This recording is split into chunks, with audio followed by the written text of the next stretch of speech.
Well, hello. Welcome to Streaming Star Wars. Nick, how you doing, buddy?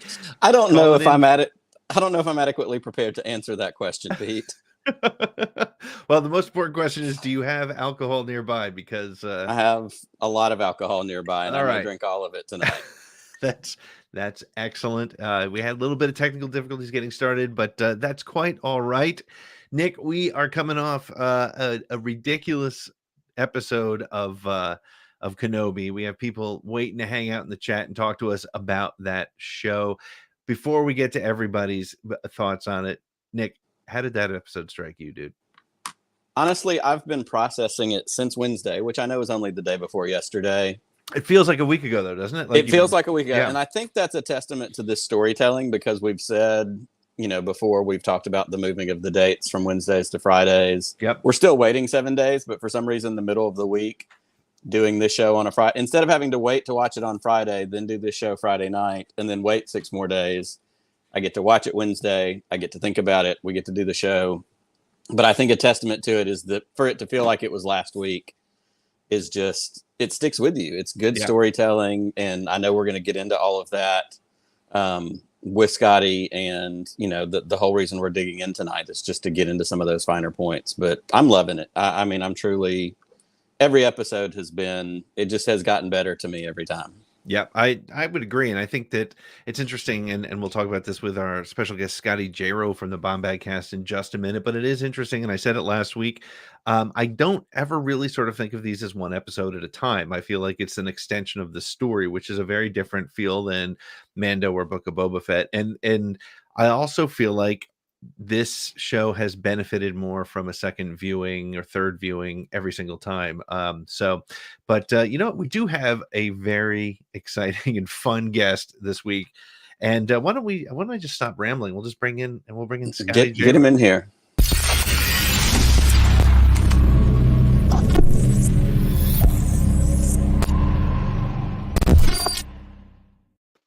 What a great video. Are you kidding me? That was amazing. Scotty, how you doing, buddy? As you can tell, this is not my usual setup, and y'all have been on my show several times to know this is not my usual setup. But Boba Fett's here, Rick McCallum's here, my microphone's here, and a nice, wonderful bottle of sake is here as well. My power went out we're right now in Louisiana at 7 Central Standard Time. My power went out at 6:48, and I had just wrapped up an episode of Stranger Things, and how eerie that show can be, right? And literally, I'm not kidding y'all. Boom! Like the second the episode ended, I'm like, "Are we in this? Like, is this You're in the upside down." Yes. That's pretty anyway, wild. I'm doing fine, boys. I'm glad to be here as always. 2 of my favorite people. I know we've worked a lot together. And, we have a lot more to go through in the future as well. So happy to be here to talk about this episode in particular. Excellent. Well, we do have, I'm going to steal Nick's thunder here a little bit, because I know Nick is also operating off a phone like you are. And I just want to mention just a handful of people hanging out with us in the chat. Please. We got Matthew, we got Jeff Q, who's with us, Brian Fennessy. We have Dale Erdman hanging out with us. It's been a while since we saw you, Dale. Good to see you again. Half Moth is with us. Rare Curly AJ, and Nerd Herder is in the house. So we got, and that's just to name a few on the list. And it is tradition here on the Streaming Star Wars show, a tradition that goes back a millennia, and that is toasting not only to the people on the screen, but the people who are hanging out with us in the chat. Happy Star Wars, everybody. Happy Star Wars, and may your internet be better than mine.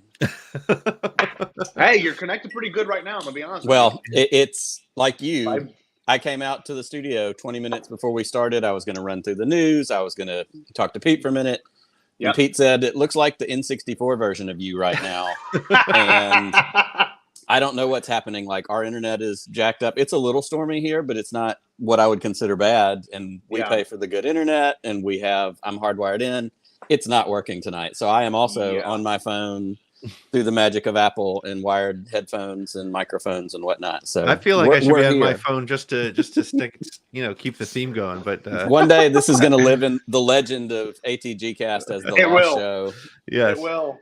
But so why don't we just jump into the episode, because I think one of the points that Nick, you made as we were coming in here is that it does feel like a week or two ago, and it's only been a couple days. Scotty, why do you think that is? Because first of all, let me say, do you also kind of feel that way? And if so, why? What do you think is going on with the show that makes it feel like it's been with us for a while? I think it's because a lot of it comes down to expectation and what we've been waiting to get from the show.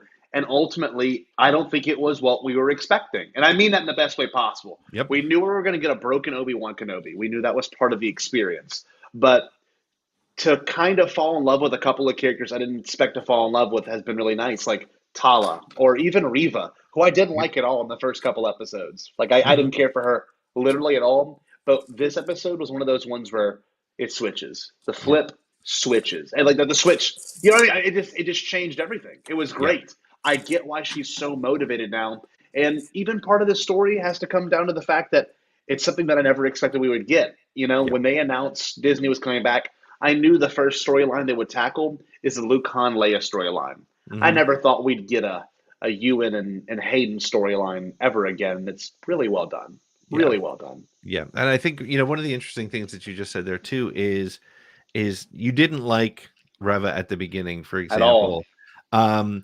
But now you do. And I think this is an example of, and that's obviously a much, a different perspective, but a point that's worth making is this episode. One of the things about this episode. So first of all, full on spoilers. If you haven't seen the episode, why are you here? We're glad you're with us. But boy, oh boy, you probably should have watched it. But I think one of the most important things about what you said there is that's kind of a proof point of patience being required for this series and for this show. I shared with you guys the other day, my buddy across the street, who I go to see all the nerdy movies with on Thursday nights, his feeling like this show isn't doing it for him. And it's because he wants that Clone Wars Obi-Wan, that we expect, that great warrior Obi-Wan. And I think the reason I love this show so much is because it's taking its time to tell the story of a broken man, as opposed to, I feel like a way they could have told this story would have been in episode 1, he gets his groove back and now let's go kick ass. But that would not have been as exciting a show or as interesting a show long term. Nick, how do you feel about that? Do you think, you and I have talked a lot about patience with this show. Where are you coming down on that? I came into it, as much as I love this character, as much as I loved the idea of this story, I did come into it with pretty low expectations. Of course, I thought we have to get off Tatooine at some point. He can't sit there for 6 episodes and, hide out in the sand. Yeah. But I think coming into it, to get Reva early on, like, I was on board for Reva from the beginning. I didn't slow to warm up to her. I liked what was happening. I felt like, especially when we picked up at the premiere, actually it was in Scotty's hotel room after the premiere was over with, and we came back to do a quick little Bombad spot. That was when all the light bulbs came on, that was the youngling that we see in the clear first opening shot. As soon as that connection hit for me, I was full in on Reva, whatever this story was going to be, because it's the story of abandonment. It's the story of, the way she was treated by the Grand Inquisitor right off the bat. You're from the gutter, you're below us, you're beneath us. That's such a powerful driving force in a narrative of a character that I couldn't wait to see how were we going to weave that in with Obi-Wan. I didn't initially think it was going to be what we've gotten with, her, the vengeance for Vader, for Anakin. And I think, Pete, you were probably the first one that kind of called that it stood out in my head. And I love the way they've taken that. I don't know if this gets to the point of what your question was. I got sidetracked there for a minute, but yes, where we have started, I really do I really don't have any complaints. I really am Yeah. thrilled for what we have gotten. I think that's a fair point. And yes, I did call it based on the Reva poster right away, and I need to make sure that I get all the credit due to me, and I want to make sure people know it. No, I mean, but it is interesting, and I think telling that story is a very very unexpected, I think, from the get-go. Although, it does feel like it how it got to where it is, or rather where it ended up at the end of this episode, it was a little bit surprising as well. So I agree. yeah. Scotty, did you want to add something to that? Well, one thing I would like to add overall is this episode. I think a lot of people had been waiting for an episode like this. They didn't know what episode it would be. People really thought, and I was one of the few. I was one of the many that thought the back to tank scene from part 4 was the one where we're going to get the flashbacks, right? And I was a little disappointed when we didn't get that, in all honesty. But they waited for the best episode to do it. They waited for the cat and mouse aspect of Vader and ObiWan, right? And you got to see why those flashbacks meant so much to the story being told. And it was probably one of the best and most interesting forms of storytelling I've seen in Star Wars. It was compelling. It didn't have the whole TLJ false memories thing. It didn't have the predictability of the Boba Fett back to flashback. Right. It kind of would just cut pretty quickly between the past and the present, and even Reva's past as well, which was really interesting. So those were things that really kind of set me off. I loved it for that reason. I think one of the key things about that scene, about the Attack of the Clones scene, or the pre-Attack of the Clones scene, which I think is important too. I think there's a couple things about that are really make it so valuable and so interesting. So first of all, it has to be sometime before they met up with Dooku, because he had his hand, right? Right. I think it's interesting. People are convinced he was staring at Padme's palace. I'm not sure he was. I think he may have just been meditating or doing whatever Anakin did.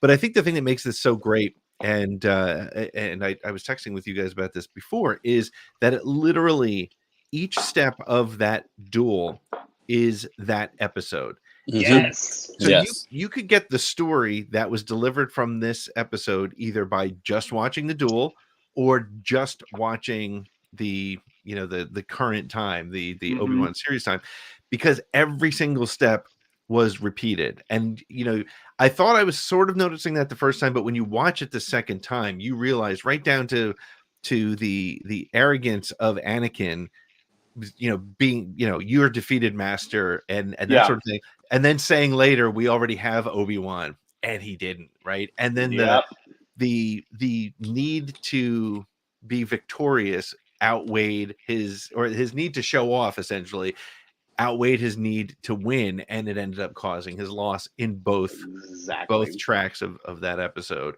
So that was what I took. Why did you guys take similar thoughts from that?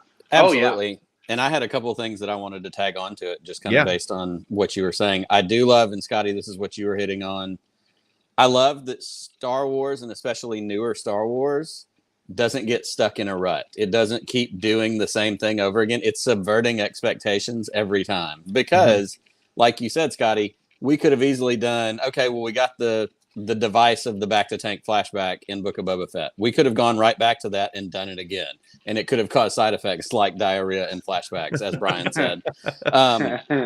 But they didn't do that. They took the flashbacks and made them a more traditional flashback, but still used it as a story narrative arc, which I also think is neat, because it pairs with what I know you've been tracking, Scotty. The first 5 episodes mirror episodes 1 through 5 in some way, shape, or form. And so they found this story structure where they're mirroring, which, of course, we used our favorite George Lucas cliche, it's poetry, it rhymes. I love that they've subverted these expectations in that way. I love that the story of the battle in this episode was not, I'm going to beat you with a lightsaber. We joke all the time about, the Boba Fett tattoo versus the Boba Fett that we get. That's right. It wasn't just a brutalizing, hardcore action. We get action. We get lots of good action. Deb Chow does action really well. But we get the chess game. We get this part of it. We get the mental aspect of it. And comparing it to the flashbacks, comparing it to the lessons he learned, which I think ties into one of the maligned quotes that everybody's been worried about so much. The last time I saw you, I was but the learner. Now I am the master. Yep. This is what that means. He's And not a master yet. Obi-Wan still has the upper hand Uh-huh. at this point. and Go they ahead, pound, Pete. yeah, they pounded it home when Obi-Wan says, "Until you realize that a Padawan you will be." And Yep. this was like, you know what? Vader may be a badass now. He may be 10 years But into it takes the more than armor, being a badass. but he's still a Padawan. He's still That's right. learning, and so he's still learning. And even if they don't meet in part 6, but we'll talk about that in a second because they're going to meet in part 6. Yeah, for But sure. even if they didn't, that's a great way to leave that hanging. When I left you, I was but the learner. Geez, I was still learning. You taught me before Attack of the Clones, and then you taught me during the Kenobi series, and I didn't get it either time. Well, and I love the. Go ahead. Sorry.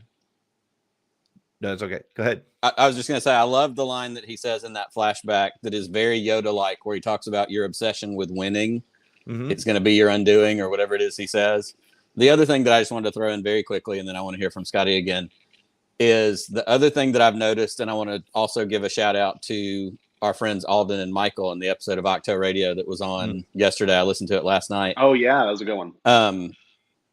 Alden, they kept talking about something that had already been running through my head, and the phrase that showed up eventually and bubbled to the surface in my mind was show, don't tell. Mm-hmm. That's what Star Wars has always done well, and Star Wars is continuing to do that well. We don't have to get a bunch of expository dialogue that explains everything that's happened so far. This is where we are. They're just jumping in and showing you, here's this Inquisitor, here's this third sister, here's this. We're jumping into the story in process because that's what Star Wars does. And we get to figure it out along the way. And I think part of the joy. Yep. That Alabama internet just dropped out, I think. Oh, my God. That was wild. Holy cow. Well, hey, Scotty, now you can talk. Well, to kind of piggyback off Nick was saying, this show has done a really good job at showing, not telling, because it took a while for those flashbacks to build up. It took a while for a lot of things to kind of build up and, go to the way they were supposed to be. And one thing I wanted to reiterate in terms of what this episode's done, at least for me personally, it's made me appreciate A New Hope more. And you know this, I grew up watching the original trilogy. Yes, obviously, all of us did.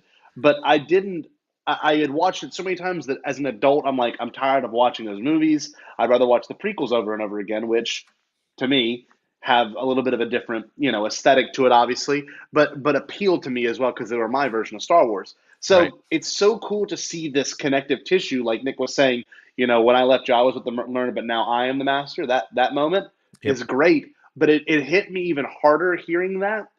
Now knowing that whenever Vader does kill Obi-Wan, he's still the learner because he knocks him down, and all you see is that cloak fall.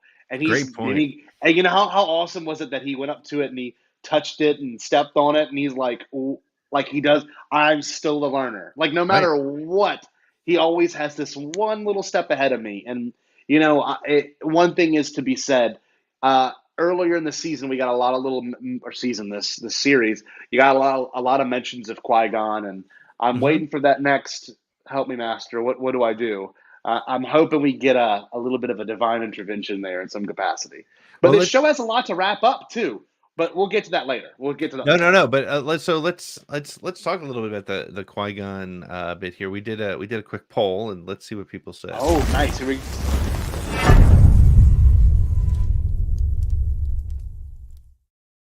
We asked the Star Wars universe, the people hanging out with us on Twitter, will Qui-Gon appear in the final episode? We asked, their answers could be yes as a Force ghost, yes, but just his voice, and no, he won't. Only 10% of people don't believe he will show up, 10.7%, and 51% say yes, he'll show up as a Force ghost, and a surprisingly high number at 40% almost say just his voice. What do you think, Scotty? We're not at the predictions point, but you think he's coming in full on? I'm shocked one character we haven't gotten was Yoda in some capacity. At no point has Obi-Wan tried to reach out to Yoda. Even we saw Ezra reaching out to Yoda. So that's one of the ones that kind of have surprised me because you have the technology now to make CG Yoda look like absolutely perfect. But all that being said, Qui-Gon, yes, Qui-Gon's 100% showing up. He came and did a voice. No, he came and did a voice for The Rise of Skywalker. And then, of course, what was it, like a year later, he was like, people still watch Star Wars? That stupid Yeah. voice. I'm like, yeah, okay, bro. You literally you, Hayden, even Ashley Eckstein, like a ton of people were in a booth at one point recording for Star Wars. You know Yep. it still makes money and people still watch it. Well, So, and he's doing a voice for that Star Wars Tales of the Jedi, right? yes, yeah, he's literally he's coming back back. in the Like, fold. He's back in the fold, come right? on. So, Come but on. so there were a couple things about this particular episode that I thought were really interesting and really kind of tied together some of the different things. I think it was interesting if you watch, somebody put a supercut together and said, it's a 4-second supercut, but showing the same fighting style between Anakin and Obi-Wan from Battle of the Heroes, and Yes. and that was reconnected.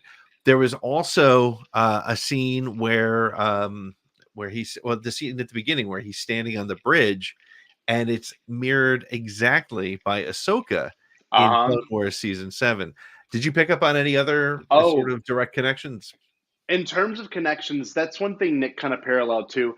I did point out on Twitter, and it was part of it was a real deep realization that I had that like every episode of this show has echoed Star Wars, even the Mhm. saga movies. And I'll just do a brief recap to kind of get everyone else caught up who hasn't heard this or thought Yeah. about this. But part one, obviously the Phantom Menace parallels to the fact that Leia is a 10-year-old and she's destined to do greater things. And we Yep. got that, right? We literally got that.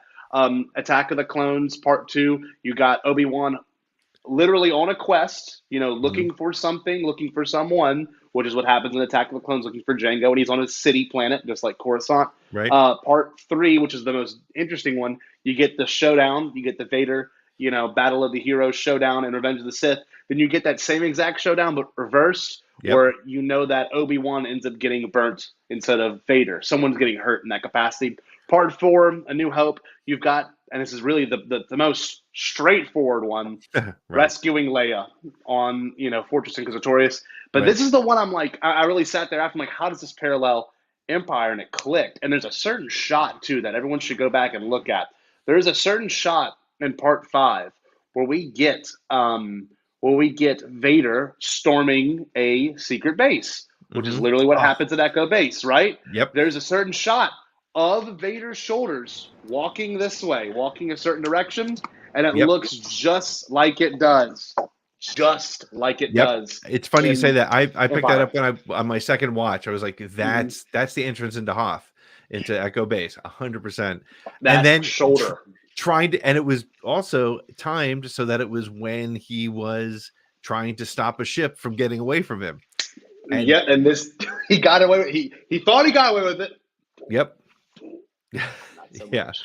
It's really interesting, and I think so. There was another piece of the story or of the presentation that actually, to me, touched on the sequel trilogy, Oh, and I found it somewhat interesting. And I may be reading too much into it, but the scenes where Reva and Obi-Wan are speaking between the doors.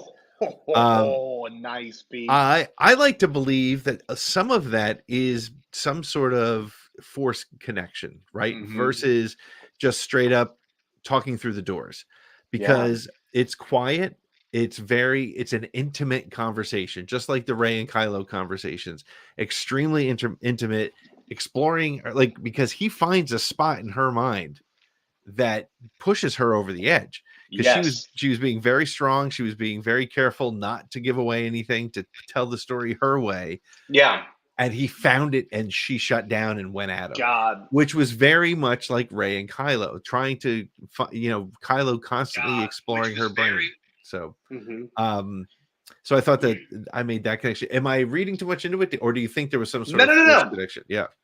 That's the thing, because at least to me, when I watched it, that it kind of also in its own right had that sequel trilogy feeling where you're watching it and you're like, how does this end up falling into place, right? Because you watch sequel trilogy, not saying where the story's going when you were watching it when it was new, but a Mhm. lot of it's like, how does Reva play into all this? And that moment did feel a little bit like the Force Connect, the Force Skyping that we got in Right. the sequel trilogy. Yep. And in particular, the fact that it triggered a memory for Reva, which was the memory that she, experienced Order 66. And to hear Ewan McGregor say, "Oh, you Order 66," like he knew Yeah. in the night of Order 66. I'm like, yo, like that, what a moment, right? Like, what a huge moment to hear that out loud. We've watched it as Star Wars fans for the past 5 years now, just content after content after content, dropping that moment again. And this is the one that might have hit the most because we had always, and this is something that I'll say to my generation, that's the unfortunate thing is, we grew up in a little bit of peace. I guess all of our generations have done this. We've taken Star Wars and made jokes of certain things. And the one thing that people have made jokes of, which is kind of weird now in this climate, is that, the part where he walks in and he ignites a lightsaber and little kid steps back. And we've all kind of made like, oh, wow, what a dark hole. That's so creepy, so edgy. But then you see it and they twist it a little bit and it's him physically stabbing a little child. You're like that's something we always kind of joked with. Yeah. But that's something to not be joked anymore. And unfortunately, in America, for those that are watching, that have watched this in America, we had to get a warning on our screen that this may trigger some people. And that was an unfortunate realization as well.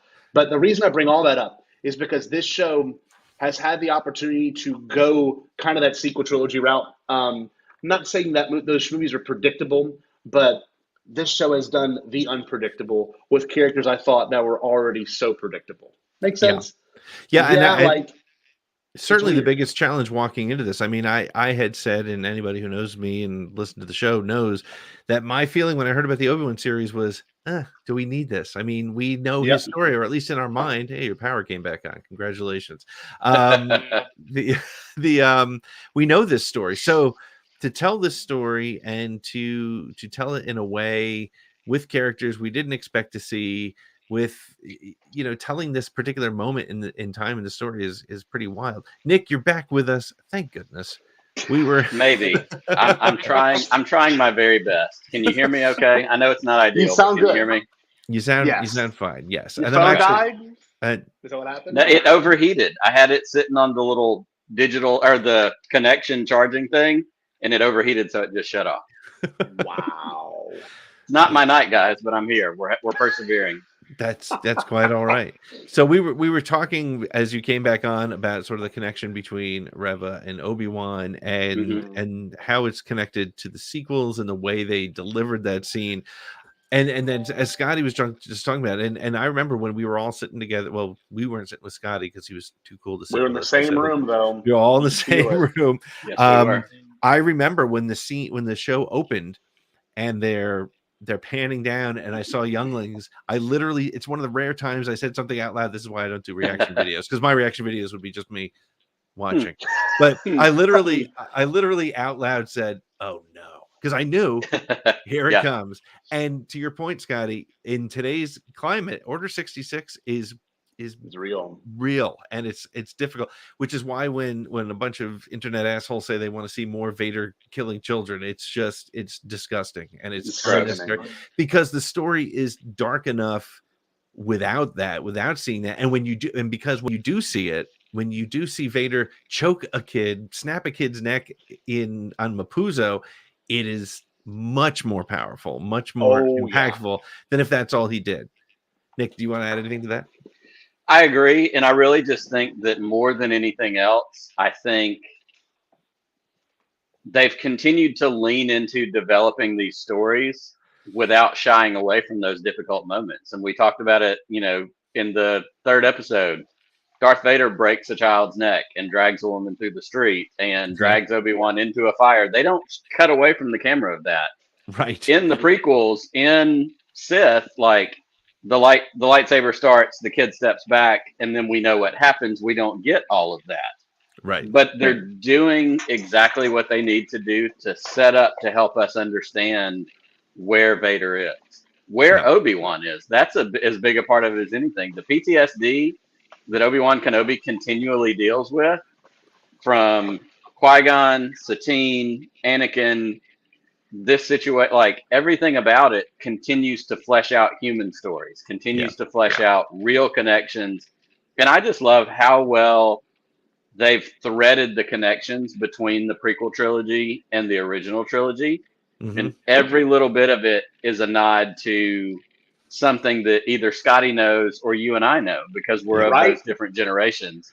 You know, ObiWan hiding in that hallway and he does the noise thing with his fingers. So cool. Yeah. That was one of those things where I said something out loud. I was like, he did the thing, like, because that's ObiWan on the Death Star when the two guys, you know, did you hear about the new whatever? And he does it. What was that?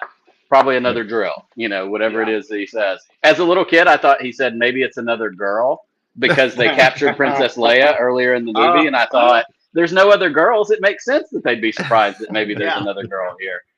That was a kid. I was dumb. But the point is, they've done such a good job with this kind of storytelling and pulling these little threads and elements to weave it together into something that we're going to look up at the end of next Wednesday and go, oh my God, look what they did. You know, you can't judge it until it's over with. Raven. Hello, Raven. You can't judge it till it's over with. And that's everybody's favorite Star Wars game is to go, I saw the first episode and now I'm mad. There's 5 more, but I don't care. Yeah. Let's wait. Let's see what happens this next week. And then decide if we're mad, because we still shouldn't be, because it was something you got that nobody asked you for. I love it. I'm living with it. And it really is. I love the connecting points. I guess that's the bottom line of what I'm trying to not quickly answer. Well, let me drive off of connecting points because I want to get both of your opinion on this. And I think I might have said it last week. I don't recall, but this is for my entire time as a Star Wars fan. I grew up with Darth Vader before the Anakin story. And even with Clone Wars, as great as Clone Wars was, and as fun as the prequels were, I still could never, I never made a direct connection between Anakin and Vader, right? It was always it was Dave Prowse and it was Hayden Christensen. They were two different characters. Yeah. However, the Mapuzo scenes and the scenes from this latest episode, have blended Vader together. So first of all, Scotty, as a Clone Wars kid, as a prequels kid, how was the Vader Anakin connection for you? Was it always easy to make that connection? And if so, or if not, how has this episode or has the series changed that? That's one of the best questions I've heard about this show for this reason, because I have a very fond memory of this. I remember watching The Revenge of the Sith, and you're a kid, right? I was literally 10 when that movie came out, but I watched that trailer as a little 9-year-old.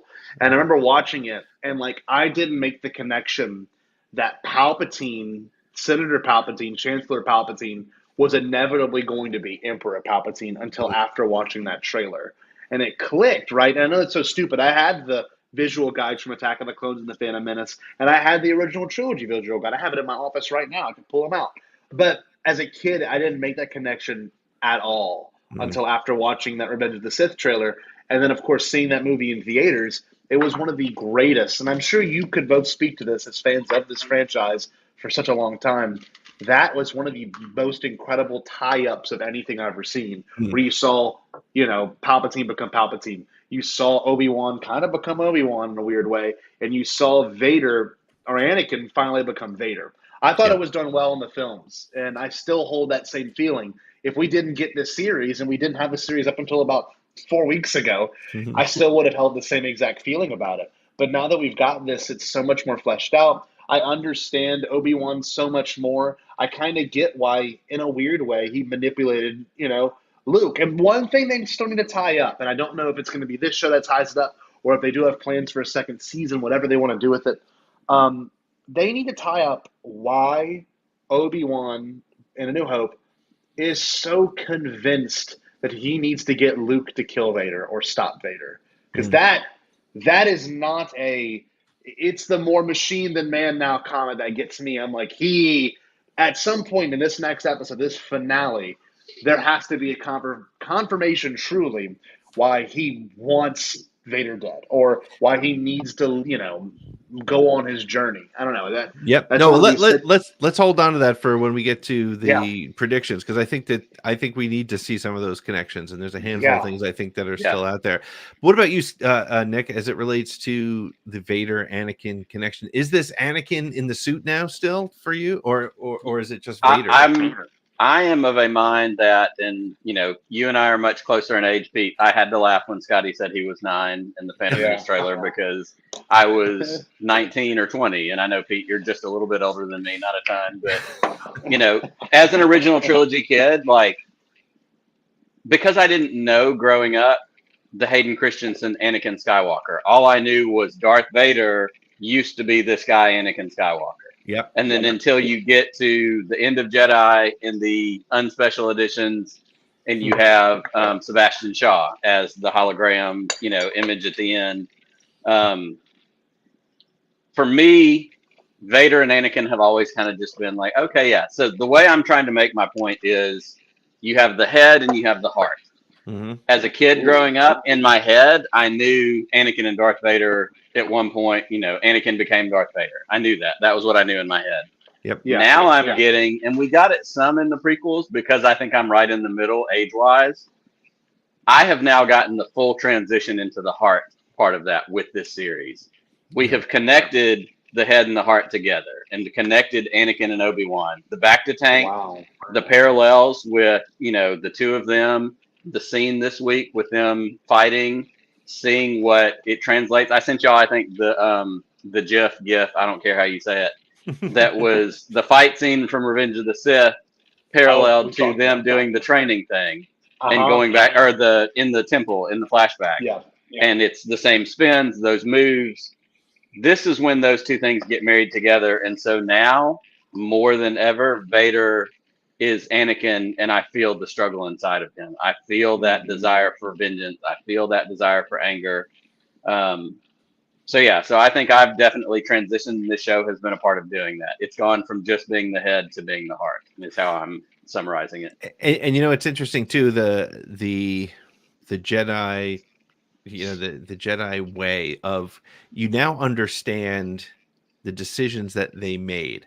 And I'll tell you one that a connection that clicked for me in watching the most recent episode, when they talk about their compassion, their desire to save people. Because if you watch this transition of Obi-Wan has gone from literally letting a fellow Jedi die at the hands of the Inquisitor to risking everything, including Leia, to help the path.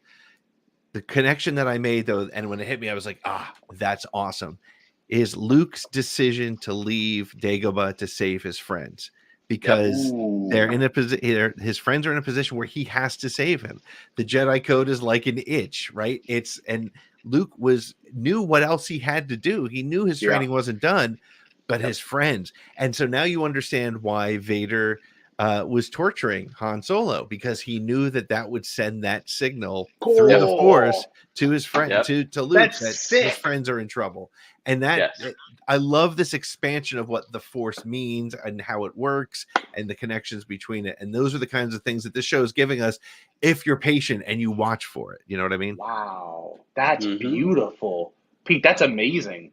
And it also in some capacity will end up paralleling, like I said earlier, tying all this together, where Return of the Jedi, you get Obi-Wan returning as a Jedi, or that moment of, Obi-Wan once thought as you did, which Vader says to Luke on Endor. So that is so cool. I never thought about it that way. It was him leaving. That's the parallel to Empire Strikes Back. Yep. Holy cow. And it's wow. Go ahead, Pete.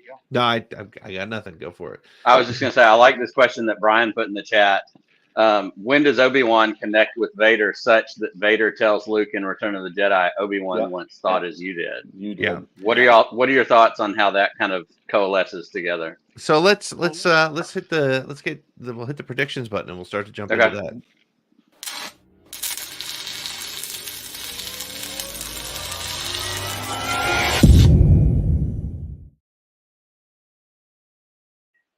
Let's hold on to Brian's question and we'll make it part of the conversation, because I think that all these things come together. Before we go into it, let's, among us, what questions still need to be answered? There's Brian's question about why does Vader think that Obi-Wan once thought as you did? Why does Vader believe that? There's also the question that Scotty asked, why is Luke the one that needs to be chosen, right? Because you also I like that one, because I haven't thought about that one. That one hasn't hit me. And honestly, I think part of it is because in the lead up to this series with the trailer, we got the teases of little Luke, and all we've gotten so far is that, well, until the end of this episode with him asleep in his bed, that's all we've gotten of little Luke. So we, a misdirect, which I'm a big fan of a good misdirect, because little Leia has delivered above and beyond, like Way no question. better. Pete, you talk all the time about things you didn't know you wanted or needed. Like little Leia was that. Even from the premiere, those first 2 episodes, we walked out of that and went, holy crap, I'm so surprised. I really didn't see that coming, because I stay away from leaks and spoilers. So I didn't know that was possibly a thing. I should have, just by, common sense. There's 2 of them, but I didn't. But with this and with the Luke thing, that's not one I had considered until Scotty said that just now. For me, the one that I throw out there is the conversation between Vader and Tarkin on the Death Star. The presence, Obi-Wan Kenobi here. Surely he's dead by now. Like, there's something in that moment. We're heading towards a faking a death. We're heading towards, like, this isn't over to the point we get to in 4 yet. There's something else that's still got to happen. I would agree with that. Scotty, are there any mysteries that you think are still in need of answering? So we have the 3 already, like you said. Obi-Wan once thought as you did. He's more machine than man now. And then now we've got that direct quote of what was just stated by Nick, with Tarkin thing. The 4th thing, and this is not anything to even nitpick over. It's kind of what I said earlier. We need to know. It is kind of answered in this episode, but I think they're going to be very more straightforward with this next episode. Was when I left you, I was the learner. Now I am the master. That is paralleled in this episode, and it's kind of answered. But like, how do we make it? Like, how do we really make it hit in the next one? And like, I don't know. I think you're right. A faking of a death might be a way. Like, how do you do it? Like, how do you pull this off? And then, of course, one of the biggest cliffhangers of this episode that no one seems to be addressing, even last night, Bombadcast didn't talk about it that much. It was the idea of what's Reva going to do whenever she gets to Luke. That's terrifying to me. Is that the second season? Is that what we kind of end the whole climax with? Because the 3 lines were twin, and then it was Tatooine, and then Owen, and she knows Owen because of that courtyard, that whole thing. So there's a lot that needs to be wrapped up in this final episode, and I would hope an hour can cut it, but we also got to get Leia back to Alderaan. We got to see that too. They'll show us that, I think. But damn, it's a lot. It's one of the few season, and I'll be real with y'all here, because we've talked about this before privately. Mandalorian, every episode felt like a new adventure, and that's how it's written, right? Yep. Even season 1's finale felt like a little bit of a new adventure with the death of Queel right after, and you got IG-88 saving Grogu and handling all that. And that was almost kind of predictable that the things were going to fall the way it was. But with this show, I mean, you've got a true cliffhanger, and you've got a huge storyline that you have to wrap up, to our knowledge, in 1 episode. So there's a lot to be expected with next week. There is a lot of stakes at hand, and we know how the story ends. That's the one weird thing about this. We want to see how it ends. We want to see how this happens. Yeah, so before we try to figure out and predict how those questions get answered, I want to throw out there 2 things. First of all, I don't want a second season. I don't think we need it. I think that is literally too much of a good. Now I know we've heard Hayden literally say, "Hey, I'd love to come back and do this." And Ewan has said it as well. The GQ London GQ article, he said, "I'd love to do these every now and then." Yep. Wow. Yeah. So, but I don't think I don't want it, and I also feel like, and this is going to sound crazy, but I believe that the talk of a Reva spinoff is a misdirect. Sure. I don't think she survives. I don't think I don't either. She can survive unless she joins the Path, and that's cool. But I also don't need a series about the Path. I think that's kind of cool where it is. Of course, I also said I didn't need an Obi-Wan series. I would say you didn't need Mandalorian or Obi-Wan. So. Right. But that being said, I think it's a misdirect, because I think Reva has to sacrifice herself, and she'll see something about the path, which because Obi-Wan even brought it up to her, saying, there's families in here. Do you want the same thing to happen to them? And so she will get to that point where she recognizes that she got close enough to Vader, couldn't defeat him, but the way to defeat him is to let Luke live. And maybe it goes so far as Obi-Wan telling her the story, telling her, listen, Luke is the new hope, and Luke needs to survive. If Luke does not survive, you don't win, and neither do I, and the galaxy is lost. And maybe that's enough to have her sacrifice herself. As I posted on Twitter a couple days ago, if Obi-Wan is holding you, it's too late. I feel like she dies in his arms. Yep. Yeah. Also, there's a history there. Yeah. There is. We also talked about this too. I think, Nick, you had either just disappeared at this point, I don't remember. But Qui Gon also is a thing we have to tie up as well in this next one. That's one of the biggest cliffhangers of Revenge of the Sith, is that exact line. Yes. Your masters have found a way to communicate through the Force. And he's like, Master Qui Gon. That's one of the coolest moments, and it makes sense why he can disappear in A New Hope. Then Well, and we know he gets there because we get it in the certain point of yearbook. We get it in the Master and Apprentice story. Like, we know it gets there, and we know it's been. I mean, there have been enough seeds planted just in this series.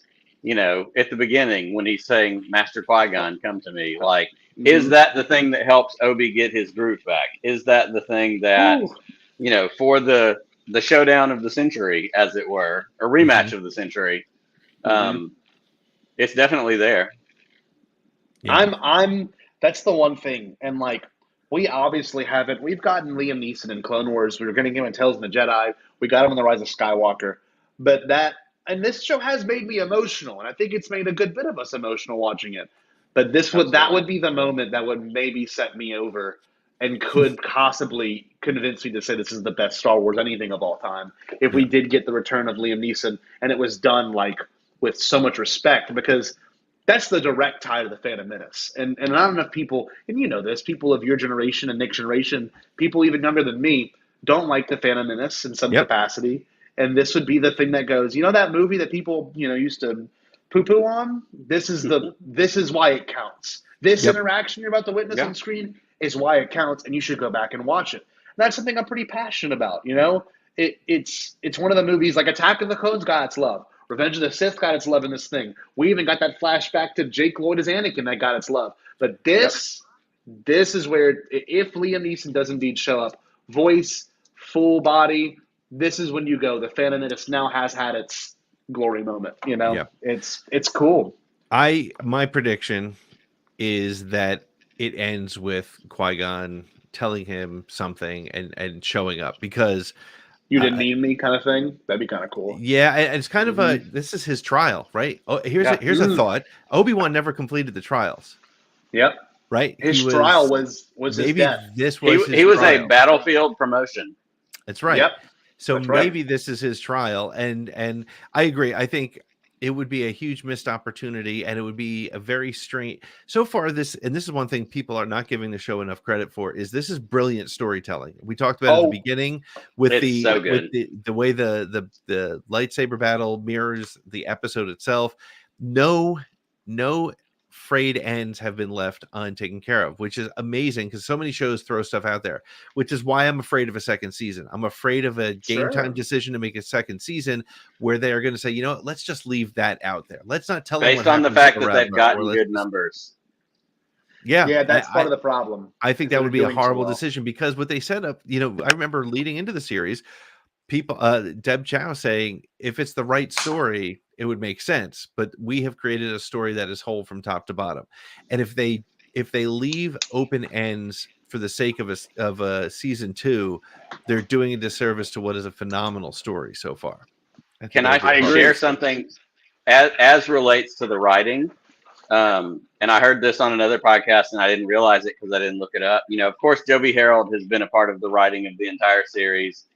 Deb Chow has directed all these. I do love the consistent vision that we've gotten, and we've talked about that with the sequel trilogy. We've talked about that with, The Mandalorian honestly is a different thing, because The Mandalorian is that serialized TV show that can change from week to week. Adventure of the Week, Alien of the Week, X-Files of the Week, whatever the thing is, with a still connecting thread, whether it's the Smoking Man or whether it's Moff Gideon or whatever the thing is. It's driving the bigger picture, but it can still go week to week. We've been told from the beginning, Obi-Wan is basically one big movie broken into 6 parts. Yep. I think we've seen that, and you can tell. You're exactly right, Scotty. So Joby Harold is listed as the main writer. Deb Chow is the main director. This episode this week, the co-writer is listed as Andrew Stanton. And if you know Andrew Stanton, that's Pixar. That's but like some other, like that's a big name in writing in itself. And it brings in these different elements. There are some co-writers in the other episodes as well. But I thought that the Andrew Stanton one stood out a lot just because of like Pixar. I think he was a part of The Incredibles. You know, there's some really good stuff in there. And Wikipedia's right. A Star Wars story. Yeah. So it's that's interesting. It is interesting, and I wonder. And now I have to go back and look at who wrote which other episodes. And but I've got you. There's nomenclature right, for that. Real quick, I'm sorry. For like but Writers Guild stuff, like they have to list it a certain way. Right. Uh-oh. Now Scotty's frozen. This has been the cursed episode. This is our show. All right, Pete. Episode 4, Joby Harold and Hannah Friedman. Okay. What has she done? Let's see. And she's also in part 3, so I'm going to hit what she's done. Kenobi, she's listed as a writer on the Willow series. Oh, Wet Hot American Summer in 2015. Trolls, The Beat Goes On, Hit the Road, Roadies, About a Boy. So let's go back one more. All right, so that's part 3. Part 2, Joby Harold, Stuart Beatty. Yeah. I think the next one is all Joby Harold, if I'm not mistaken. Pretty sure the whole next Pirates of the Caribbean, Collateral, Interceptor. And then if we go back one more to part 1, Joby Harold, Hossein Amini. Hossein Amini has shown up in a couple parts. Drive, which is it Ryan Gosling? Yeah, that's an incredible movie. Snow White and the Hunters. It's an okay movie. Two-Face of January, 47 Ronin, Drive, Shanghai, Killshot. So there's some good writing in this. Again, Andrew Stanton, of course, has got deep Pixar connections. Joby Harold is sharing some of that love, spreading some of that. I've just been so impressed with the themes of all of it. Like, it's all been very thematic, right? And, like, don't get me wrong. We get the, like, deconstruction of the Joseph Campbell, you know, the hero myth of in Mandalorian. But this is just so next level, y'all. This is, like, unbelievably dense. And, like, sure, it's one thing to write the theme and to write, like, this analysis of it and to see it happen on screen, but to direct it and, like, some shot-for-shot stuff, like Pete brought up earlier, Ahsoka on the bridge, Anakin on the bridge. I mean, that's shot-for-shot. Like, she did so much research when it came to making sure this thing was shot like a Star Wars, or even in particular. The parallels to little Leia's costumes, to grown Leia's costumes. Yes, the hairstyle. That's another great one. Yeah. God, like, who would have ever thought? And, like, I don't know. There's a way to do it, and this is the only series so far where I feel like I may be wrong one day, but this is just the only series that is really, to its core, like, conveyed Star Wars in every possible way. Like, thematically, I mean. I'm not just saying, like, Mando. Mando looks like Star Wars. It acts like Star Wars. It's got Star Wars beats. But this is just, like, the emotional part of Star Wars, the deeper thematic part of Star Wars is just so on point with the show. Yeah. I can't even believe I'm saying it because I didn't think they could achieve it. I really didn't. It's you've got so much to live up to, and they did it. I'm so happy. It's remarkable the way they've been able to tell that story. So now we're coming up on the final episode. We've gone through a roller coaster, and to your point, Scotty, it has mirrored everything. You know, every episode of Star Wars 1 through 5. There's been a connection. What do you expect to see in episode 6? We'll start with you, Nick. Ooh.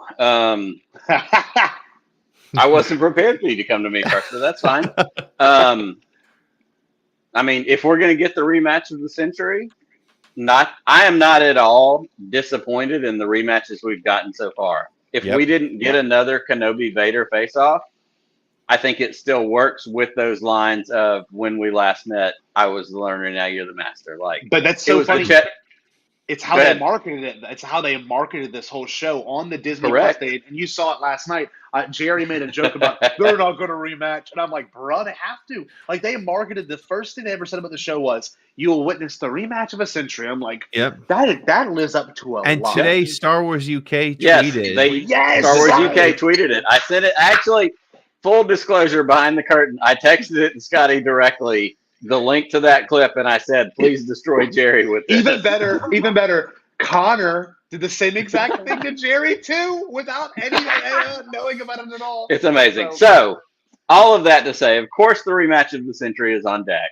Yes. But if they didn't do that, I'll be the first one to say I'm not going to be disappointed, because the chess match that has taken place in these last 2 episodes even shows that Obi-Wan is still farther advanced than Anakin. Anakin's still emotional. Anakin's still the heart. His head hasn't caught up, to flip from what I was talking about earlier. He's a raw nerd. So Go ahead, even if Vader does defeat Obi-Wan or anything, maybe he's finally reflecting that he doesn't know, or he's still learning. And then by the time we get to A New Hope, he's like, hey, I was still learning back then, and now I got you, which is exactly what happened to him in this episode. Yep. He's like, I got you, and he didn't expect that he would give himself up, So yeah, Scotty, that's really it. I was gonna say, other than that, I just want baby Luke. Like, I would love to see some more of Luke, and I think that's obviously what we've been teased to be heading in that direction. Grant Feely, we want to see you. We want to see what you can do. We want to see the way you portray this character. And to end in episode 5 with him asleep in his bed portrays or pretends the fact that, he's got to be a feature of it. So give me what you give me. I'm ready. It's weird, right? And I agree with Nick. This episode, I mean, every one of them, I think the longest one was that first one, like an hour and like 2 minutes. Like, this one has to be either long or it's got to tell the story quick, because there's so much to tie up. But most importantly, and no one's really talked about this either, and I know it's only been 3 days since it came out, but no one's really talked about the fact that, like, they're on a ship together. Everybody. Leia's there. Roken's there. Christina Ariel's there. I mean, everyone's there. and like, you're Corey Van Dyke is there. Oh, wow. So that being said, you have this moment of like, he looks at him and says, and then it's probably one of the best acted moments in Star Wars, where O'Shea Jackson, so straightforward, goes, the hyperdrive's down. And he doesn't look at anyone. He looks down. That hit. I was like, that's actually super well done. And then Obi-Wan's like, well, we'll think about it. And then he gets hit with something too. And it's Reva reaching for the comm thing. But the reason I bring all that up is, how do you pull off the rematch of a showdown? I mean, the rematch of a Century. Of Century. Do you go back to Mustafar? Do you go back to where do you go? I'm being serious. All right, so that begs a good question. Does Vader go back to Tatooine? Because I don't think so. I don't think so. No. That would drive me crazy if he does. If it's done well, it'd be cool. But my thing is, it could be in that Star Destroyer, and we talked about this, that one concept art of Macquarie and that Macquarie did of Luke Starkiller and Darth Vader, where it's the blade behind the back and the gas mask on, and Vader has the saber going down. Like, they could parallel that in its own weird way, where they go on the Star Destroyer and something explodes. Like, we don't know if it's the Devastator. We don't know which Star Destroyer it is either. So it could be just a run-of-the-mill Star Destroyer that Vader happens to be occupying, and they could wreck it. Like, they could purposefully, all those people, get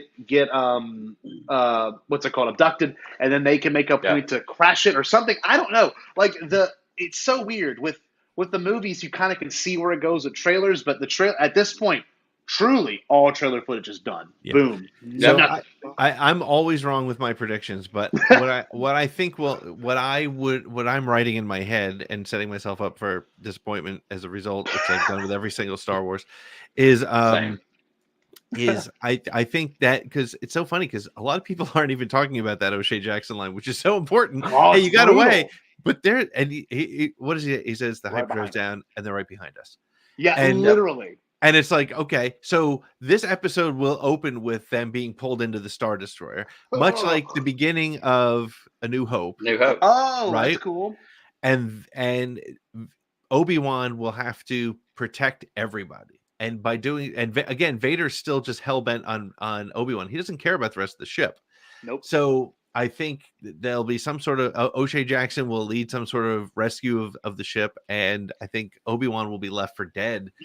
And then I think Because somehow all he wants is Obi-Wan. In the Right. end, that's all he wants, right? Right. And that's evident. And maybe, this is not very Vader of him, but maybe he'll pull the ship in and be like, bring Obi-Wan out and we'll let you go. And that would be that'd be crazy. I don't think that'll be the case. But you're right. Like, we're going to have like three storylines. You're going to have Obi-Wan and Vader. Which is You're the way gonna Star have- Wars movies end, by the way. Remember, all Star Exactly. Wars movies end. Oh. Yep. Yes. Three Yep. storylines. Yes. Damn, that's good. So you get Vader Obi-Wan rematch. You get Roken trying to get them the hell off that ship, and then you get Reva and Luke. Like, Pete, you did it. You did it. So maybe so I think my fear though, and this is honestly my fear, as I was saying before about the show creating a second season, is I feel like that Reva thing was a reshoot so that she shows up at the end to get Luke. Then you see, and then that's season 2, right? And I don't want that to be the case. What I would like, and this is something I hope Star Wars does one day, and I know they're going to. I know Stranger Things will end up doing this too. The most genius way to approach this stuff now, and this is, if I was an executive, I would think this way, is to make money, unreal money, is to get the finale premiered or the climactic moment premiered in a theater. Now I'm not saying Obi-Wan Part 6 should be shown in a theater. What I'm saying is you build this whole story, Mando season 3, Ahsoka, whatever else is going to be down the line, and you build that up to, and the climax of this is going to be in a movie theater, and you all show up to the theater and you see it. If they did a Kenobi movie where you got to see some wild stuff again, I wouldn't be opposed to that. But a Part 2 or season 2 would be kind of odd because of the direction the show has taken and how it's been constructed. You're right. Yeah. So it's I think Reva going to Tatooine might be the thing that makes that connection with Qui Gon. I think I always talk about how you Alan, yes. What if Qui Gon stops Reva? That would be I'm a little drunk, by the way. That would be. I think this whole thing is sake. That would be so wild, Pete Fletcher and Nick. That would be wild, right? If Obi-Wan never got the help from Qui-Gon, but instead Qui-Gon goes to stop Reva from doing that, it'd be interesting, wouldn't it? Sorry. I got it certainly would. It certainly would be. It's Star Wars subverting expectations, which again, right. Disney does a lot of that. Yep. So I think it ends with him finally connecting to Qui-Gon, and I would love it if it's Qui-Gon. He's sitting in his. Well, also, how does Obi-Wan end up in his hovel versus the cave? His house, right? Yeah. Right. Yeah. So there's that. I do think that Obi-Wan is going to try to turn Vader as part of the fight. Cool. I think because remember, Obi-Wan once thought as you did. So at some point, he needs to say, I mean, he started it with the "What have you become?" and so he feels Anakin in there. So is there a scene or a conversation where he tries to turn him? This isn't you, Anakin. I've seen it. Maybe it's a similar thing to where Luke and Vader were fighting. Maybe he tries to do it that way, and then he's defeated.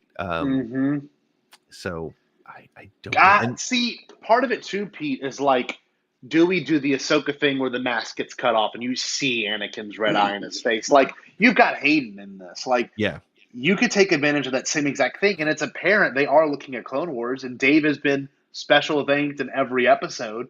So, like, at least to me personally, I look at that and I'm like, can they pull off where, like, maybe Obi-Wan slices and just cuts off a chunk of the mask, and you see that broken, destroyed Anakin, and then reason with him. I would love something like that in live action. Normal fans that haven't seen Rebels would go freaking nuts. Right. Cosplays, all of it. People would go insane for something like that. Well, and I think the issue is, I think it has to end with Obi-Wan having the upper hand, whatever it is. Yep. Because of that line, when we last left, I was the learner, you're the master. Now like that whole thing from 4, that's it. Like everything else, and I think the Star Wars and Disney Star Wars and new Star Wars does a good job of recognizing, okay, we have to get to here, but in between here and there's a bunch of stuff we can do. And that's what we've gotten in this series. Let's run all over the place. Let's go to Dayu. Let's go to, Jabim. Let's do X, Y, and Z. As long as we end up in this place, the rest doesn't matter. You're right. And I really like that. So, whatever this ends on, Obi gets his groove back. He has the upper hand such that when they meet again, and the quote, in New Hope, Vader says, "He is here." Tarkin says, "Obi-Wan Kenobi? Why do you think so?" Vader says, "A tremor in the Force. The last time I felt it was in the presence of my old master." Cool. Tarkin, surely he must be dead by now. Vader, don't underestimate the power of the Force. God. It's all laid out in front of us. Okay, so all here's you what have happens. to do is do something in between they're that fighting lands on you in that spot. What about they're fighting on the Star Destroyer? This is just pure stupid speculation right now, but they're That's fighting fine. on the Star That's what we Destroyer. do here. Things are blowing up, and Obi-Wan flies out into space. Right? Wow. Leia style? Leia style ends up And Kanan style? Ends up on Roken's ship and takes him back. Because that's fine. never understanding Let's the go. power of the Force. He believes he beat him. Yeah. I know a bunch of shitheads that'll lose their mind over that, but let's go. right. I'm fine with it. But maybe it happens somehow as Vader's about to beat him, or no, he's about to beat Vader. Something happens because he's still, he's got his groove back. And when I left you, I was but the learner. So maybe he is beating him. Something happens. He gets pulled out into space, and Leia's his way over to Roken's ship, or maybe Reva saves him in hyperspace. I don't know. I don't. But that know. could happen. See, we have no freaking clue, and that's what's so awesome about this show. It is. But if I can throw one shout out to the chat, Brian Finnessy said, "I want to see a scene of Beru dumping Reva's body in the middle of the desert, then coming back and calling Luke to come down for breakfast as a call to New Hope." Luke. That would be. Look, and it may be. Brian Owen gets does. it. Brian gets it. Brian could be right. Owen could kill her because he does have that line about Jedis in A New Hope, doesn't he? He says, Nick, you might be able to verify me on this one, but I'm pretty sure he's like, no, he talks about Jedis in this show, vermin. He treats them like vermin, and he might straight up kill Reva because she's wounded. She ain't walking the way she normally walking. That confidence is gone. How great would it be if she limps her way and she figures out to get to Luke and he just shoots her point blank? Know what's funny? Dude, get that would this. be awesome though. Know what's cool about that is that it doesn't appease any of the fans that would want Vader to kill Reva because we've got this side of fandom and Pete often engages with that side of fandom in a way to kind of counter them. But it's the side of she should get killed by Vader because she's an African American woman and she's got a funny haircut. That's literally how some people think. But how gangster would it be if it was Owen would be the one to be like, nah, you threaten me, you're not going to come near my property. I'm killing you. It gives no one satisfaction. No one is satisfied by that. Not even Vader or the Grand Inquisitor. No one is. You pretty much go, oh, he's not playing around. If Obi-Wan were to come back, boom. Shot in the face. I mean, that's how you do it. The other thing that has to happen, and then we can start to wrap up, is that Skyhopper has to end up in Luke's hands. Yes, it does. Skyhopper toy. You don't throw that into the show. No. And not have that come back. You don't throw into the show reaching out to your master, Qui Gon, after you were told at the end of Revenge of the Sith that you need to commune with him to learn these secrets. Those two things. I guarantee will happen. Everything else is completely up in the air. Yep. And like you, Pete, I'm terrible at predictions, but I'm going to go ahead and say that's where we get our hello there. Yes. Yep. I hope, look, this is just me. I hope both of you are wrong, not because I don't want that meme to show up again, because I want the Grand Inquisitor to be the only one that gets a chance to say it. Because his hello. Hello. So funny. I love how it's delivered.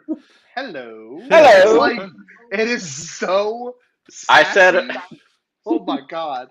I said earlier today, the return of the Grand Inquisitor has big Dr. Evil energy. Yes, but it also, I think it was either someone in Pink Milk or maybe it was Jared. I don't know who it was, but someone says it has big RuPaul's Drag Race vibes. Just like so catty, so freaking just like in your face, and he's so. And the best is hello, third sister, and then he says the lines, and then he goes. And then does he say goodbye, Grand Inquisitor? And he puts the badge on and walks away. I'm like, what is Vader? He's such a douche. He's such a douche. And you know what's funny? Honestly, it's got some good Donald Trump, The Apprentice energy. You're fired. But also, too, part of it's like you kind of get this character. He was Left for Dead. Rupert Friend, who I think most of us, when he got casted, if you saw that first image, you were like, oh, I don't know how this is going to work. But talk about if he shows back up in anything else, he is the most, to me, anticipated character I could expect from this era now. Like if he's an Andor in some capacity, like just how he does that, those scenes is so well done. Yeah. Hello, third sister. Just like Jesus, awesome. It's amazing. So Scotty, we started this episode with all the technical difficulties. We didn't even ask to like get your website, I'm sorry. Where can people find Scotty, Jayro, and the Bombadcast? So, not to allude to anything, but not also to get anyone too excited. Obviously, the Bombadcast. We've worked. Pete, Nick, and myself, and several other podcasters have worked on a big event called Podathon before. We've done it twice now. I don't know if the third one's in the air. I'm not quite sure yet, but I can tell you this much with all honesty: if the people in the chat want it, voice your opinions now, and maybe we'll make something work. But it's not. If you want Podathon, tell us in the chat right now. We'll be because I've worked with these two guys, not just on this. I mean, they've both been on Bombad. We've worked. I honestly, Pete, this is how bad it is. Yeah. If you were to tell me how many times I've been on Pete's show or Pete's been on my show, or we've done shows together, I really do think it's in the 30s. It probably is. Because we did BTBD Live together. Like I've worked with him. I've worked with this guy so many times, but the guy below me just shows up and shit, and I don't even ask him to do that. So like, it's weird, right? Like I love both of y'all very much, and of course, all of our people that are viewing live now also join on Bombadcast. But if you haven't, you're new to this, you're new to me. Bombadcast every Thursday, and I will say we're going to be recapping Kenobi next Thursday as well, much like these two gentlemen next Friday. With Adam Frazier, so I'm excited to have awesome. his big show on Bombadcast. But also one thing, we have our 1 year anniversary tomorrow. Bombadcast has been 3-year anniversary. I was gonna say 1 year. It's been more than one. 1 year on our old channel, so it's kind of a amazing, cool moment. And one other thing, July 1st we launch our Patreon, so you'll get early access to that. Probably next week if you are in the chat here live, or if you come and tune in next Thursday. That being said, I can't thank you both enough for being on here. I love you both very much. You're both very good friends of mine. I talk to these people more than I talk to my family. Maybe more than I text Katie.